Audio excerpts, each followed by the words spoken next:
অন্নপূর্ণা যোজনায় স্ট্যাটাস দেখা শুরু হয়েছে ইতিমধ্যেই। যারা আবেদন করেছেন কিন্তু এখনও পর্যন্ত টাকা ঢোকেনি বা পায়নি, তাদের বর্তমান স্ট্যাটাস কী দেখাচ্ছে সেটা কিন্তু আপনারা খুব সহজেই স্ট্যাটাস চেক করতে পারবেন। কিভাবে আপনারা স্ট্যাটাস চেক করবেন আজকের ভিডিওতে আপনাদেরকে বিস্তারিত দেখাবো। তার সঙ্গে সঙ্গে কার স্ট্যাটাস কী দেখাচ্ছে, অর্থাৎ কোন স্ট্যাটাসের কী মানে রয়েছে, কারো আন্ডার ইনকোয়ারি, কারো আন্ডার প্রসেস, কারো ব্যাঙ্ক ইনভ্যালিড, কারো ফার্দার ভেরিফিকেশন, কারো অ্যাপ্রুভ দেখাচ্ছে এবং কারো বা রিজেক্টেড দেখাচ্ছে। কোন স্ট্যাটাসের কী মানে রয়েছে, কোন স্ট্যাটাসে আপনাদের কি দেখালে আপনারা টাকা পাবেন না এবং কি দেখালে আপনারা টাকা পাবেন, এবং অবজেকশন বা ক্লেম করবেন কিভাবে, কাদের ক্লেম করতে হবে, সমস্ত কিছু আজকের এই ভিডিওতে বিস্তারিত জানাবো। তার আগে ভিডিওটি যদি ভালো লেগে থাকে তো অবশ্যই একটি লাইক করবেন, বন্ধুদের সঙ্গে শেয়ার করবেন। অবশেষে চালু হলো অন্নপূর্ণা যোজনার পোর্টাল। বুধবার থেকেই ঘরে বসে অনলাইনে জেনে নেওয়া যাবে আবেদনপত্রের বর্তমান অবস্থা, অর্থাৎ স্ট্যাটাস কি দেখাচ্ছে বা কি রয়েছে। সরকারি ওয়েবসাইট socialregistry.wb.gov.in-এ গিয়ে সহজেই স্ট্যাটাস চেক করা যাচ্ছে।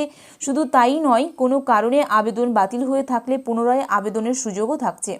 অন্যদিকে কোনো অযোগ্য ব্যক্তি যদি বেআইনিভাবে এই প্রকল্পের অনুদান পেয়ে থাকেন, সে বিষয়ে নির্দিষ্ট তথ্য জমা দিয়ে অভিযোগ জানানো যাবে বলেও জানানো হয়েছে রাজ্য সরকারের তরফ থেকে।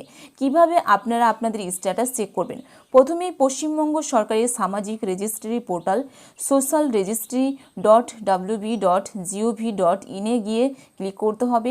সেখানে সিটিজেন ফ্যামিলি লগইন বিকল্পে ক্লিক করে আপনার জেলা অর্থাৎ ডিস্ট্রিক্ট বেছে নেবেন। নিজের ডিস্ট্রিক্ট কিন্তু নিজে বেছে নেবেন।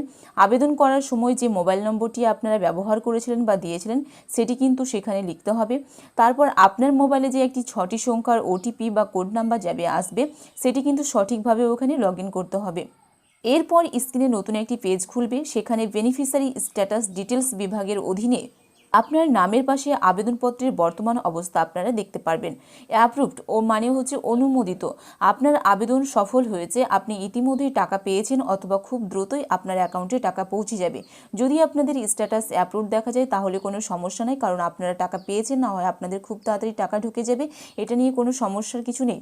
আন্ডার প্রসেস দেখালে কি, প্রক্রিয়াধীন, অর্থাৎ আপনার আবেদনপত্রটি যাচাইয়ের কাজ চলছে ইতিমধ্যেই, তাই জন্য আপনার স্ট্যাটাস আন্ডার প্রসেস দেখাচ্ছে। যাদের রিজেক্টেড দেখাবে তাদের কিন্তু বাতিল হয়ে গিয়েছে আবেদনপত্রটি, অর্থাৎ গ্রহণযোগ্য হয়নি। কিন্তু আপনার আবেদনটি বাতিল হয়ে গেলে বা অভিযোগ জানাবেন আপনি কি করে।